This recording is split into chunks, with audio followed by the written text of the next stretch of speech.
ফিলিস্তিনের পক্ষে খোদ ইসরায়েলি মন্ত্রিসভায় অবাক করা যা ঘটে গেল, চোখ কপালে নেতানিয়াহুর।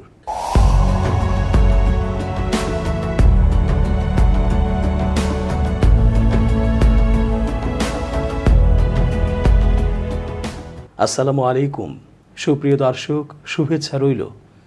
এস জে রতন স্বাগত জানাচ্ছি চেঞ্জ টিভি আন্তর্জাতিক চোখ অনুষ্ঠানে। গাজায় নেতানিয়াহুর বর্বরোচিত কর্মকাণ্ডে নিজ দেশেই কোণ ঠাসা তিনি।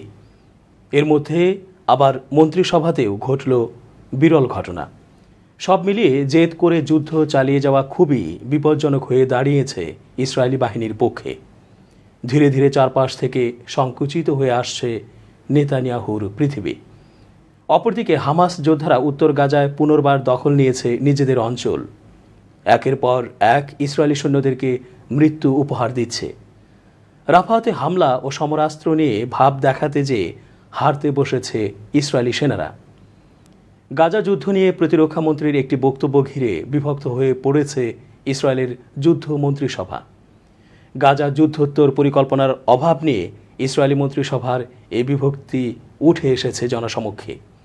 বুধবার প্রতিরক্ষা মন্ত্রী ইয়োভ গ্যালান্ট বলেছেন, তিনি চান না ইসরায়েলি সেনাবাহিনী গাজার নিয়ন্ত্রণ নিক বা শাসনভার গ্রহণ করুক। এক সংবাদ সম্মেলনে তিনি বলেন, আমি পুনরায় উল্লেখ করতে চাই, আমি অবশ্যই গাজায় ইসরায়েলি সেনা শাসনকে সমর্থন করব না। ইসরায়েলের অবশ্যই গাজায় বেসামরিক শাসন জারি করা উচিত হবে না। প্রধানমন্ত্রী বেনিয়ামিন নেতানিয়াহুকে তিরস্কার করে গ্যালান্ট বলেন, গত অক্টোবর থেকে চলমান সংঘাতের শুরুর পর থেকেই আমি বিষয়টি অব্যাহতভাবে মন্ত্রিসভায় উপস্থাপন করে যাচ্ছি, কিন্তু কোনো প্রত্যুত্তর পাচ্ছি না। প্রধানমন্ত্রীকে বলেছি একটা সিদ্ধান্ত নেন। অপরদিকে প্রধানমন্ত্রী নেতানিয়াহু ইঙ্গিত দিয়েছেন যে গাজার নিরাপত্তাজনিত বিষয়গুলোতে উন্মুক্ত নিয়ন্ত্রণ রাখতে চায় ইসরায়েল। তিনি এর আগে বলেছিলেন, হামাসকে পুরোদমে পরাস্ত করা ছাড়া এই সংঘাতের অবসান হবে না। উল্লেখ্য, 2007 সাল থেকে গাজা নিয়ন্ত্রণ করছে ফিলিস্তিনি প্রতিরোধ আন্দোলন হামাস। গ্যালান্টকে সমর্থন করেছেন যুদ্ধ মন্ত্রিসভার আরেক সদস্য বেনি গান্তজ। তিনি বলেছেন, তিনি অর্থাৎ গ্যালান্ট সত্য কথা বলেছেন এবং যে কোনো মূল্যে দেশের জন্য সঠিক কাজটি করা নেতৃত্বের দায়িত্ব। জর্ডানের আম্মান থেকে আল জাজিরার সংবাদদাতা মোহাম্মদ জামজুম জানিয়েছেন, সংকটময় সময়ে এটা সত্যিই ইসরায়েলের যুদ্ধ মন্ত্রিসভায় বড় ধরনের বিভক্তি।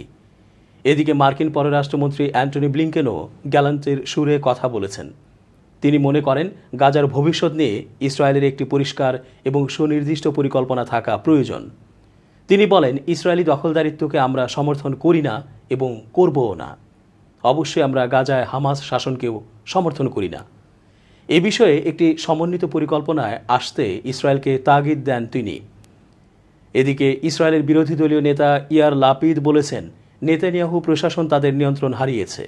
তিনি বলেন, যুক্তরাষ্ট্রের সাথে সম্পর্ক বিনষ্ট হচ্ছে, গাজায় প্রতিদিন ইসরায়েলি সৈন্য নিহত হচ্ছে, মন্ত্রিসভা অগোছালো এবং অকার্যকর।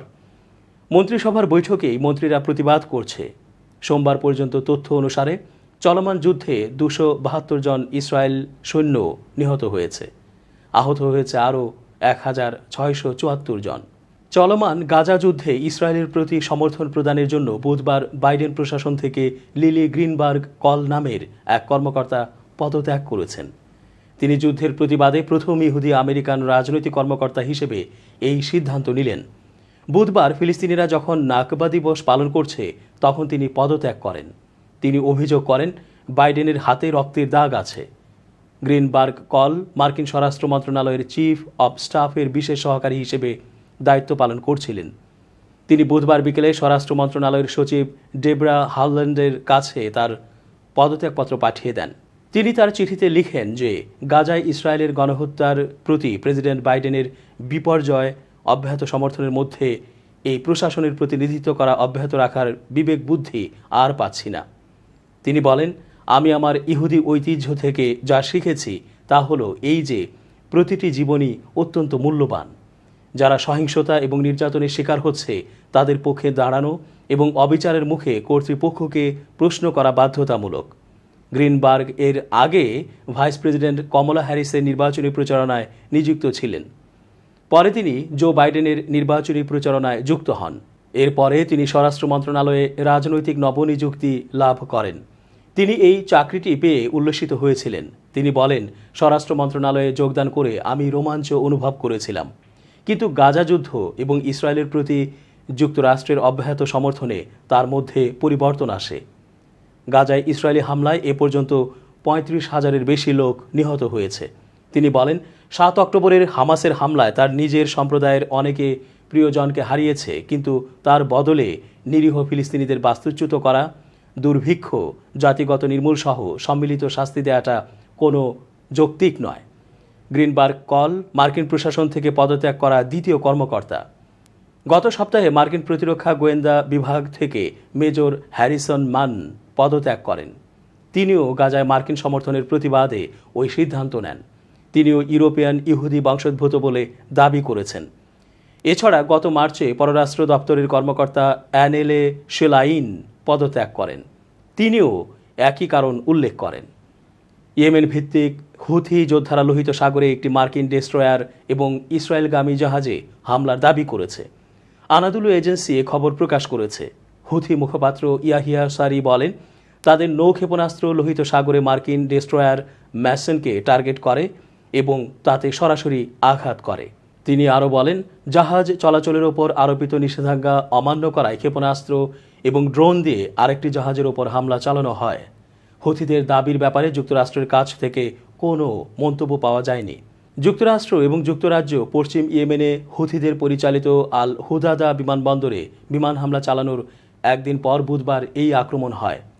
হুথিরা গাজার প্রতি সংহতি প্রকাশ করে লোহিত সাগর, ইডেন উপসাগরে ক্ষেপণাস্ত্র, ড্রোন দিয়ে ইসরায়েলের মালিকানাধীন পতাকাবাহী পরিচালিত বা ইসরায়েলি বন্দরগামী জাহাজগুলোতে হামলা চালাচ্ছে। ৭ অক্টোবর থেকে ইসরায়েল গাজার ওপর হামলা চালাচ্ছে। যুক্তরাষ্ট্র ও যুক্তরাজ্য হুথিদের ওপর প্রতিশোধমূলক হামলা চালানোর পর গ্রুপটি আমেরিকান ও ব্রিটিশ জাহাজগুলোকেও টার্গেট করছে। ইসরায়েলকে রাফায় চালানো সামরিক অভিযান অবিলম্বে বন্ধ করার আহ্বান জানিয়েছে ইইউ। ইউরোপীয় ইউনিয়ন বুধবার ইসরায়েলকে গাজার রাফাতে চালানো তাদের সামরিক অভিযান অবিলম্বে বন্ধ করার আহ্বান জানিয়ে সতর্ক করে দিয়ে বলেছে, এটি করতে ব্যর্থ হলে এ ব্লকের সাথে দেশটির সম্পর্ক নষ্ট হবে। ইইউ এর পররাষ্ট্র নীতি বিষয়ক প্রধান জোসেফ বোরেল ইউরোপীয় ইউনিয়নের নামে জারি করা বিবৃতিতে বলেন, ইসরায়েল রাফাতে তাদের সামরিক অভিযান অব্যাহত রাখলে তা অনিবার্যভাবে ইসরায়েলের সাথে ইইউ এর সম্পর্কের ওপর একটি নেতিবাচক প্রভাব ফেলবে। বিবৃতিতে আরও বলা হয়েছে, ইউরোপীয় ইউনিয়ন ইসরায়েলকে রাফাতে তাদের সামরিক অভিযান অবিলম্বে বন্ধ করার আহ্বান জানিয়েছে এবং তারা সতর্ক করে দিয়ে বলেছে, এটি গাজায় মানবিক সহায়তা বিতরণকে আরও ব্যাহত করছে এবং সেখানের লোকজন দুর্ভিক্ষের মুখে ঠেলে দিচ্ছে। ফিলিস্তিনের প্রধান সাহায্যদাতা এবং ইসরায়েলের বৃহত্তম বাণিজ্যিক অংশীদার ইউরোপীয় ইউনিয়ন বলেছে, ইসরায়েল রাফা ও এর আশেপাশের 10 লাখেরও বেশি লোকজনকে অন্য অঞ্চলে চলে যাওয়ার নির্দেশ দিয়েছে, যা নিরাপদ বলে বিবেচিত হতে পারে না বলে জাতিসংঘ উল্লেখ করেছে। বিবৃতিতে আরও বলা হয়, ইইউ ইসরায়েলের আত্মরক্ষার অধিকারকে স্বীকৃতি দিলেও দেশটিকে অবশ্যই আন্তর্জাতিক মানবিক আইনের সাথে সঙ্গতি রেখে তা করতে হবে এবং বেসামরিক নাগরিকদের নিরাপত্তা দিতে হবে। বেনিয়ামিন নেতানিয়াহুর এখন মাথাটাই খারাপ হয়ে গেছে। মনে মনে তিনি চাইছেন যুদ্ধ আর প্রলম্বিত না করতে, কিন্তু এটা হামাসের কাছে তার এক ধরনের হার হবে ভেবে জেদ করেই তিনি যুদ্ধ বন্ধ করছেন না। এদিকে আন্তর্জাতিক আদালতে আবারও সচল হচ্ছে গাজা ইস্যুতে ইসরায়েলের বিরুদ্ধে মামলার বিষয়টি। ইন্টারন্যাশনাল ক্রিমিনাল কোর্ট আইসিসি ও international court of justice ICJ আদালত থেকে কোনোভাবেই রেহাই পাবেন না নেতানিয়াহু ও তার দেশ ইসরায়েল, এটা তিনি বুঝে গেছেন। ফলে আজ হোক কাল হোক নেতানিয়াহুকে হামাসের জয় মেনে নিয়ে থামতেই হবে, জানাচ্ছেন বিশ্লেষকরা। দর্শক, আজ এ পর্যন্তই। ভালো থাকুন। 1 জানুয়ারি 2024 চেঞ্জ টিভি পা রেখেছে সুরভিত 6 বছরে। সবার প্রতি নিরন্তর শুভেচ্ছা। changetv.press আগামী 1 জানুয়ারি তার প্রতিষ্ঠা বার্ষিকী। আমি এটা জেনে অত্যন্ত আনন্দিত। আমরা আশা করছি changetv.press মুক্তিযুদ্ধের পক্ষে তারা কথা বলবে, সত্যের পক্ষে কথা বলবে, নিরপেক্ষ বলে কিছু নেই, সবসময় সত্যের পক্ষে থাকবে। এই প্রত্যাশা ব্যক্ত করছি। এর কলা কুশলী সবাইকে অভিনন্দন জানাচ্ছি, এর শ্রোতৃমণ্ডলীকেও অভিনন্দন জানাচ্ছি। 1 জানুয়ারির যেমন অভিনন্দন, একই সাথে চেঞ্জ টিভির প্রতিষ্ঠানের জন্য সবাইকে অভিনন্দন। চেঞ্জ টিভি প্রতিষ্ঠা বার্ষিকীতে আমরা এদেরকে ধন্যবাদ জানাই। চেঞ্জ টিভিকে উত্তরোত্তর সাফল্য কামনা করি। আর সাথে সাথে আমরা বিশেষ করে এদেরকে অনুরোধ করব যেন তারা দেশের পক্ষে এবং বাংলাদেশের জনগণের পক্ষে, ইসলামের পক্ষে, হকের পক্ষে, সত্যের পক্ষে তারা যেন সুন্দর পরিবেশন করতে পারে এই আশাবাদ ব্যক্ত।